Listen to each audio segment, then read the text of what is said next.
right, number 4 says the graph shows T, the amount of Takis left in a bag in ounces after D days. What is the slope of the line and what does it mean? And then it says what is the y-intercept and what does it mean? So first we're looking for the slope,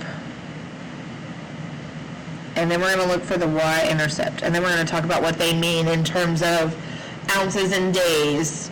So first for slope, you know it's rise over run. So I'm going to pick 2 points. I'm just going to use the 2 main points, the y-intercept and the x-intercept. So I see that I'm going down, not 1, 2, 3, 4, but I'm going down 20. Okay, so down 20, which is a negative, okay, and over 5. Remember, you have to pay attention to those units. What is negative 20 divided by 5? That's what you need to look at now. So let's pull up Desmos. We've got negative 20 divided by 5 is negative 4. So, negative 4. Now, what does that mean in terms of ounces and days? That means we went down 20 ounces over 5 days. So it means we're going to go down 4 ounces in 1 day. So down 4 over 1, down 4 over 1, and then until it's at the end. So negative 4 means someone, whoever's bag of Takis this is, they ate 4 ounces per day.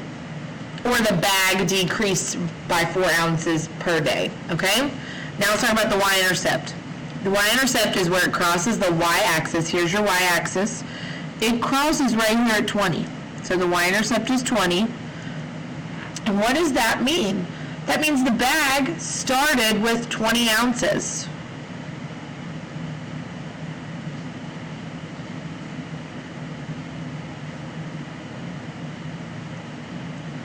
So before anybody ate it, it had 20 ounces in it. All right? If you need to pause and go back or stop and go back, do what you got to do. But I'm moving on to number 5. All right, 5 is kind of a longer problem, okay? Samantha and Jet are managers for the basketball team.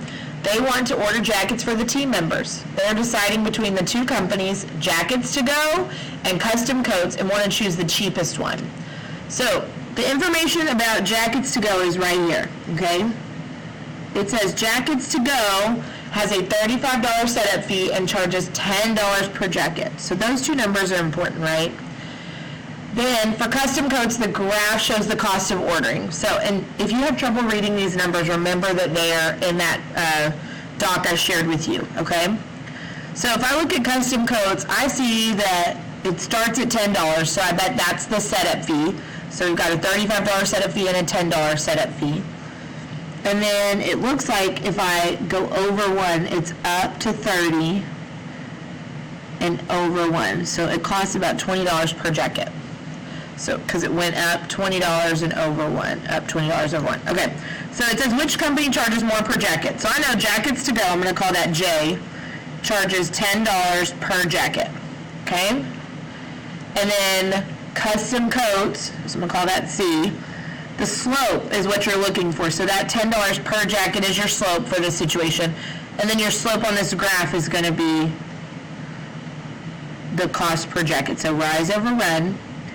I see that I went up 5, 10, 15, 20, up 20, so that's positive, over 1, so that means each jacket cost $20. So, which company charges more per jacket? So it's Custom Coats. And I already have it written right here, so it charges $20, okay? Now it says, which company should Samantha and Jet choose if they're purchasing 27 jackets, and how much would it cost?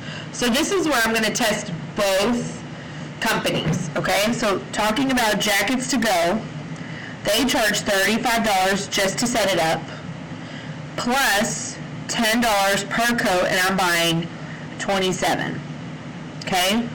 So now I'm going to type that into Desmos. So 35 plus 10 times the $27. So it's going to cost them $305 to use Jackets to Go. Now for custom coats, there is a $10 setup fee. I see that. Plus, remember we said it was $20 per jacket. We found that out. And they're buying 27. Okay? So we've got $10 setup fee plus 20 times the 27 coats. So $550. Now remember, they want to spend less money, so they should choose Jackets to Go because it is less money. Okay, so Jackets to Go because it costs less. And here's how much it costs, okay? Now, if you need to pause and go back or stop, feel free. But if you're ready to move on, go to the next video.